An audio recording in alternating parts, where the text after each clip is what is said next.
Hello, friends. Good morning and welcome to the talk, the CIP International Student Graduate Review. Today, I have the pleasure of inviting one of our CIP clients and long-term CIP group members, many years now, and he's an IT professional. And and he's working in Waterloo. So, Abhishek, thank you very much for your time and welcome to the talk. Thank you, sir. Always glad to come and talk to you. Sure. So Abhishek, just a quick one of one of our group members was asking more about the tips and how to look into the job market here. But before, can you provide a brief introduction of yourself? Like, what is your current job and your expertise? Sure, sir. So I'm currently working as a product designer for a company based in the US. I recently became a PR, so I'm working remotely from home. The company is obviously based out of US, but they have an office in Toronto. I actually completed my studies in 2021. So I did a 1 year course. I remember you advised me to do a second course, then I didn't, and then the whole drop pause thing happened. I'm not going to go into all that, but I did complete 1 year of experience, and we got the work permit extension, continued Thankfully, working. yeah, 18-month extension. Exactly, Yes. thankfully. So just for Yeah. you guys to understand, Abhishek is from Tamil Nadu. He was in a Facebook group and we helped him with a study visa, and then he's been always coming back for his entire journey from the study visa, spousal open work permit, everything. So he was an adult student and he is now a permanent resident and IT professional. He's been through the entire journey as an adult international student, bringing his spouses and then PR, getting a job, and then also his PR. So he'll have a lot of insights about the journey he had. So what did you study, Abhishek? So I studied interaction design. It's called interactive media management, and this is in Conestoga. It was a 1 year course, pretty much in line with the kind of work that I had been doing in the past. There were a lot of things which are working against me. Obviously, my age. I think I was 35 when I applied for the course, and obviously there were, once I finished, I was in two minds whether I should continue studying or probably take up the PGWP. Once I took up the PGWP, then the whole draw kind of paused. The extension happened. Then, if you remember, there was also the issue with the spousal open work permit Happened. It was because, yeah, COVID, it was not an easy. But fast forward, exactly. so after Yep. graduation, how long did it take you to find a job? And so what is your current job? You were more into design, right? Yeah. Yeah. I'm still. That's correct. Yes, sir. So I was doing design. I was a design lead back in India. I was working for Amazon.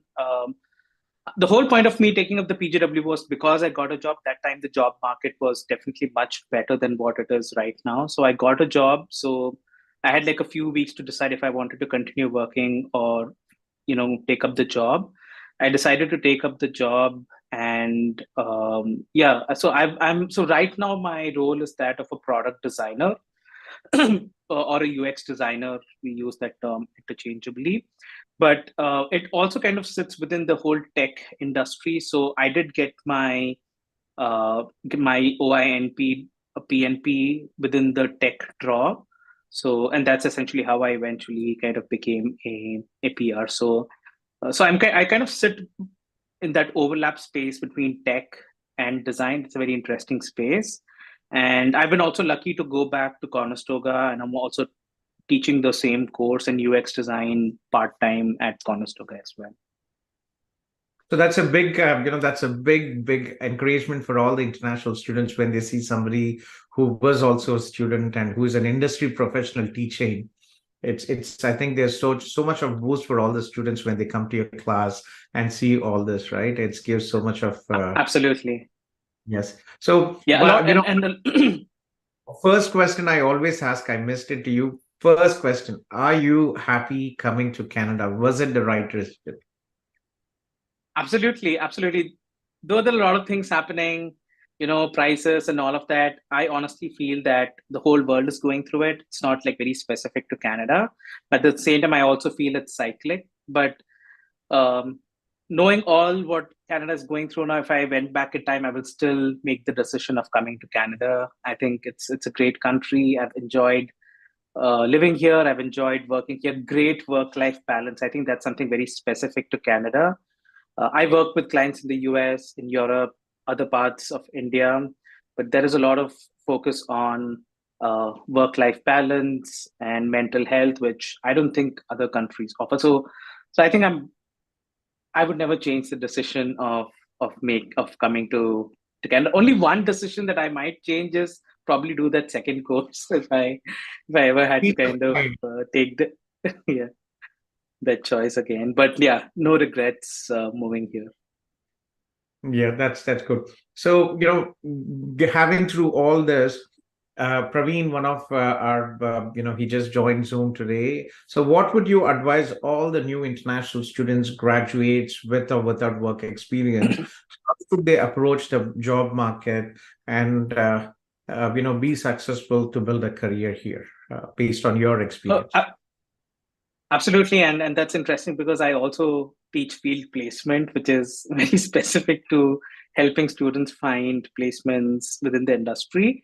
Uh, I think one thing that everybody should or students should know is generally job markets are very difficult right now at this point of time, and Canadian job market is definitely much tougher, and it is all a numbers game in terms. So when I was applying for a job, I did close to 200 to 250 interviews, and probably 10 people actually kind of responded. So there's like a 2% or 3% response rate when you're applying for jobs.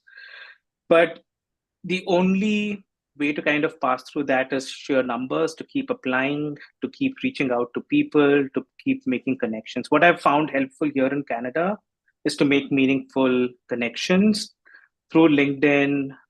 There are a lot of meetups which happen very specific to your industry. For example, if you're a designer, and I know this because I'm in design, there are a lot of design meetups which happen. A few which happen in Kitchener. There are quite a few which happen in Toronto.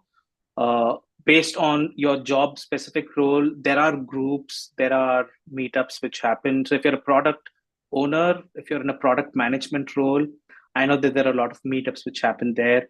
If you're in the software industry, there are a lot of hackathons which happen on a regular basis. So the best way to kind of build that connect is to kind of attend a lot of these meetups, a lot of these groups, not with the intention that, hey, I'm going to find a job, but more in terms of building those connections around you. And I've worked in Canada for like three different employers. Two out of those three employers are because of the connections that I had made, through these events and through these meetups. So that's like step one, is to build some sort of a network around you where you are constantly made aware of any openings. The second and third most important thing is actually your resume and your cover letter. A lot of people are not very aware of what cover letters actually are, because we never used that back in India. Cover letters are very important. Uh, Canada has a very specific way of looking at resumes. I had to modify or iterate on my resumes almost like 5 to 6 different times before I had one which worked for the Canadian industry. So that's something that you need to refine your resume, and then have a cover letter which speaks about why you are going to fit for that job and for that particular employer. So cover letters are more customized, and whether the employer asks for it or not, having a cover letter is always will give you that additional edge, right? So these are like the top three things: network, have a strong resume, and a very strong cover letter. And then it's just a numbers game. You keep applying, and that's how you build your uh, build your network. Something else that I would like to kind of point out is, I have a lot of people who reach out to me on LinkedIn as well. um, and it's like a lot of overload of information. Hey, my name is this is my resume, this is my cover letter, I have this experience, and then find a job for me, right? So usually those messages I don't even have the time to respond or look through. So whenever you're trying to build connection, let's say I'm reaching out to Gautham sir, I would say, hi Gautham sir, my name is Abhishek, and I'm working here. It would be great to connect with you if you have some time, right? So the first contact that you are making should essentially should lead to like a second meeting. So that's what I tell. If you're reaching out to people on LinkedIn, if you're reaching out to people elsewhere, don't overload them with your information, but rather try to use that to get like a second meeting where you can have a more one-on-one connect. So yeah, job search in Canada is a process. It's a full-time job in itself. So you need to spend a lot of time to really sharpen your resume and then really sharpen your cover letter. So yeah, sorry. These are like some very basic quick tips if you're like trying to find a job and get started. Yeah. Yeah. One thing also, Praveen, we have many graduates from CIP who actually, if you follow our Instagram page, just Google Gautham Kolluri, my name, and you will come to our Instagram page. We have so many IT professionals who have successfully found jobs, and they have shared their journey just like Abhishek.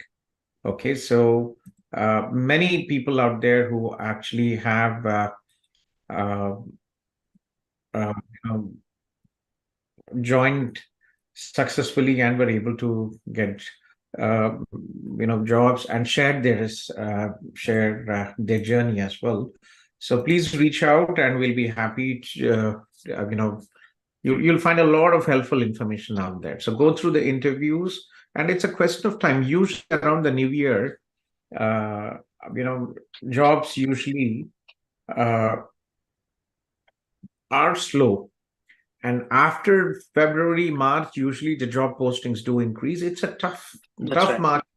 The US tech tech layoffs have had a domino effect around the world, across the entire industry, because US, unfortunately, is the world's largest IT industry, and whatever happens there tumbles, the rest of the world. So it takes time, but again, usually November, December is very slow, January is very slow, and from March, things keep on improving, and you're a Waterloo graduate, I'm sure it will be fine. So do check our Instagram page. There are many interviews of people IT professionals who have been successful in getting jobs from a CIP, and you'll find more details on there. Okay. Praveen, thank you very much for joining, the live CIP International graduate review, and we'll be, always happy. He's always happy to help. Do reach out on his LinkedIn, Praveen, and he might help you. So thank you very much, Abhishek.